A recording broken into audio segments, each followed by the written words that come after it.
drug screening, but if we are actually going to tackle this problem, we are going to need effective addiction counselors and ways for families to pay for them. And then my question is, will you both support Newsom and Thurman's call for a temporary ban on charter school expansion? And what will you be doing to address the abuses of charter schools, such as those outlined by the Attorney General's report of discrimination by the Sausalito Marin City School District?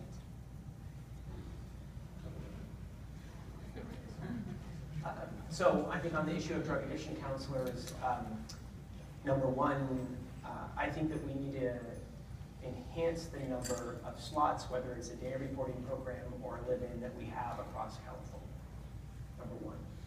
And we need to be able to work with our community college system to be able to work with those who have had addiction, to be able to get them involved in a job training program, as we see in many community colleges, to be able to put them within the industry. Because I think those folks, I'll say in my family, my brother-in-law was addicted to methamphetamine for over a decade. And one of the best to be able to talk about those impacts of life would be him. And I think that is, you're spot on, and with this crisis, and also with methamphetamine, for example, it's an issue that we need to continue to focus in on. On issues of charter schools, what I will say is I think that you are going to see a change in the makeup of the State Board of Education.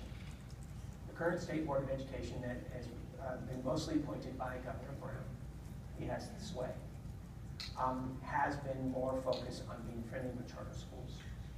I do believe that you're going to see a change in that with Gavin Newsom coming in, and also with Tony Thurman in his stance on where he's at on issues of equity in charter schools across the state. Please, if you'd like to comment. Thank you. Yeah. There were a lot of people, so okay. Happy to talk more right afterwards. Okay. Yeah, I on the drug impacts, complete agreement. I also think on the analysis of the change of the State Board of Education, I also agree. I think that what we will see, particularly as it regards to charter, the charter authorization process is one that will be reformed, and it will be reformed fairly quickly. I think that the threat of a moratorium is one that would help get that type of authorization reform passed. But let's not look at this issue purely through a Marin lens. So, we have a very large state, and we think in Marin that we have, and we know that we have amazing school districts that, have amazing outcomes for most students, although some segments of students don't have the same outcomes.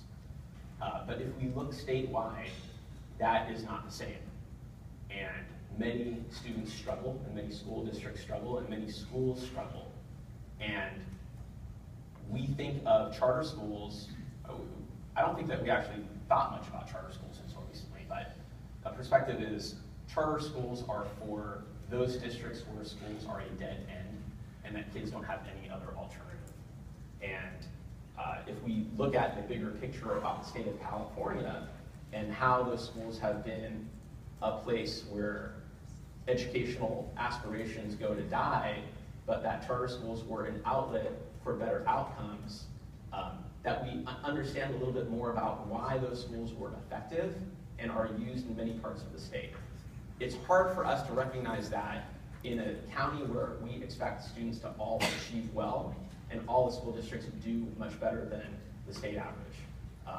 But again, on the analysis that I provided, I agree on that. Thank you.